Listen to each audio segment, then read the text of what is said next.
விஷயம் தெரியுமா? என்ன விஷயம்? அண்ணே, நம்ம ஊர்ல ஒரு பேய் இருக்கான். அந்த பேய் ஒரு பெரிய தங்க வீட பாதுகாக்குதான். நம்ம அந்த பேயை பிடிச்சோம்னா அந்த தங்க வீடு எங்க இருக்குன்னு தெரிஞ்சிடும். என்னது? பேய் தங்க வீட பாதுகாக்குதா? எங்க கதைய சொல்லு. அண்ணே, உங்களுக்கு இன்னும் பொம்பளை குரல் மாறலையா? தொண்டை இன்னும் சரியாகலையா? தொண்டை இன்னும் சரியாகலம்மா. சரி சொல்லு.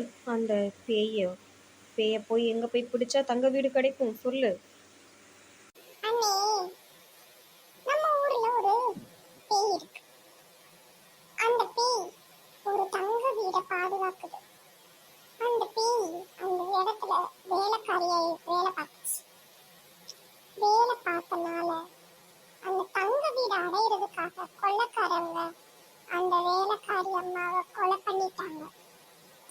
அதனால அந்த பேய் ரூபத்துல வந்து அந்த தங்க வீட பாதுகாக்குது.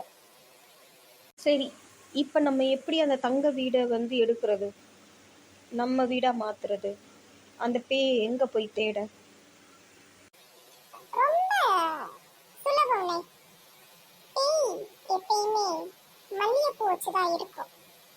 அதனால நம்ம இந்த ஊர்ல யார் யார் மல்லிகைப்பூ விற்கிறாங்களோ அவங்களெல்லாம் நம்ம தேடணும், அவங்கள கண்காணிக்கணும்.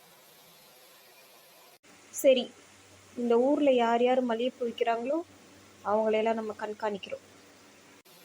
இன்னொன்னுமே, அந்த பேய் வெள்ளை கலர் சேலை தான் கட்டும். அதனால இங்க இருக்க துணி கடையில யார் யார் வெள்ளை துணி விற்கிறாங்களோ அவங்களையெல்லாம் நம்ம கண்காணிக்கணும்.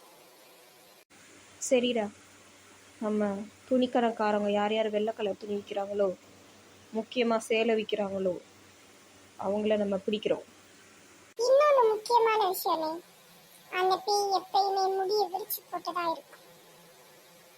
அதனால அந்த பேய் ஷாம்பு போட்டுதான் குளிச்சிருக்கும். அதனால புரியுது.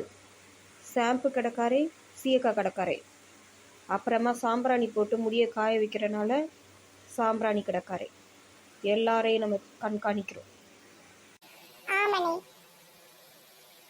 நம்ம தேடுற பேய் விட்டுட்டு எல்லா பேயும் கிடச்சிருச்சுன்னா என்ன பண்ணுறது? அது கிட்ட சேர்த்து நம்ம தங்க வீட பத்தி கேட்டு அதுல வந்து தங்க வீட பாதுகாக்கிற பேய் எது அப்படின்னு நம்ம கண்டுபிடிச்சுக்கலாம். இதுதான் நம்ம ஃபாலோ பண்ணணும். Okay, follow me.